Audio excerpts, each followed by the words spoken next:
Ein italienisches Risotto zuzubereiten ist gar nicht so schwer, wie es immer heißt. Ich zeige dir heute, wie du die Pilzvariante machst. Herzlich willkommen bei Snackstuff kocht. Das sind die Zutaten, die du benötigst und die Zutatenliste und auch das ausgeschriebene Rezept findest du auf snackstuff.de/kocht. Wir fangen damit an, dass wir etwas Olivenöl in einer großen Pfanne mit einem hohen Rand oder einem großen Topf erhitzen.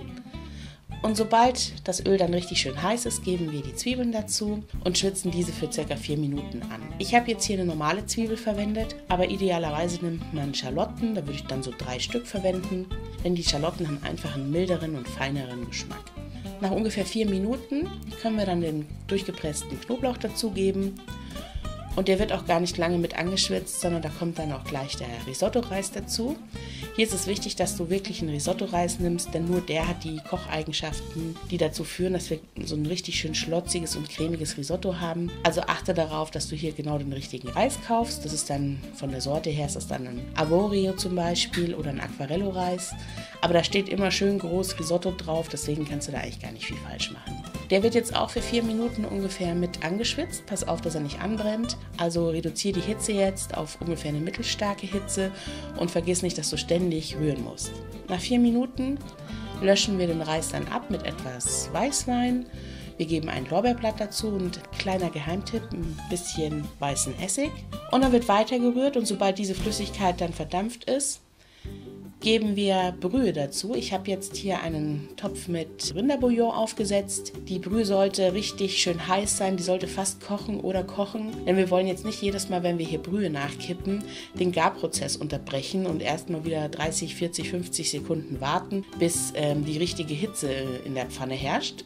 Und das machen wir jetzt so ungefähr für die nächsten 20 Minuten, dass wir immer wieder Brühe hinzugeben, schön rühren die ganze Zeit und bei mittelstarker Hitze verdampft dann auch die Flüssigkeit wieder aus der Pfanne raus und sobald dann nur noch ganz wenig Flüssigkeit in der Pfanne ist, können wir wieder 1, 2 Suppenkellen von der Brühe nachgießen. Warum machen wir das?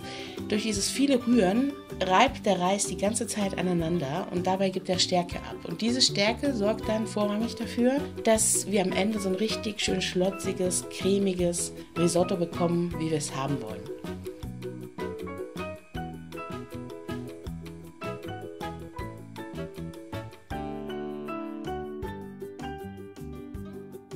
Nach 15 Minuten haben wir schon gar keine Suppe mehr. Wie du siehst, habe ich schon Wasser nachgegossen in meinen Suppentopf. Die Brühe ist also jetzt schon vollkommen vom Reis aufgesogen worden. Der Reis hat schon an Volumen gewonnen, das sieht man schon. Und es ist jetzt schon relativ cremig und schlotzig, wie du siehst.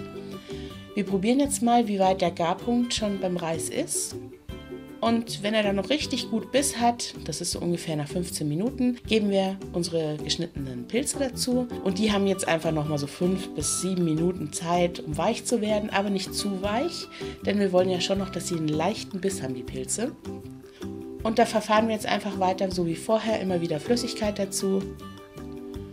Und rühren, rühren, rühren. Ich habe jetzt hier keine Brühe mehr verwendet, sondern einfach nur noch heißes Wasser, weil meine Brühe schon recht stark gewürzt war und ich nicht wollte, dass mein Risotto jetzt dann irgendwie überwürzt ist. Deswegen habe ich einfach Wasser genommen. Aber wenn die bei dir nicht so stark war, kannst du einfach noch mal ein bisschen Brühe ansetzen. Ich habe jetzt also nach insgesamt 20 Minuten Garzeit des Reises habe ich jetzt nochmal probiert. Der Reis war jetzt mit ein bisschen Biss noch, also er war leicht al dente, aber eigentlich schon durch.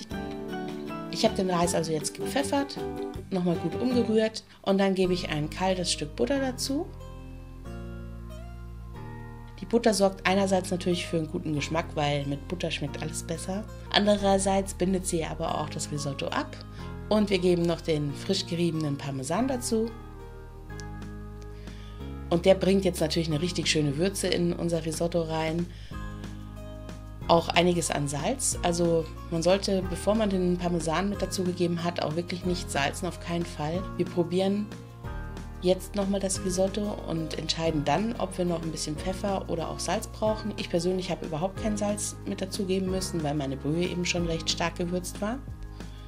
Und die Portion, die du jetzt hier siehst, das ist eine kleine Vorspeisenportion, da reicht das Risotto dann bestimmt für 10 Personen. Und wenn es als Hauptgericht dienen soll, mit so richtig guten, ordentlichen Portionen, dann ist es für 5 Personen.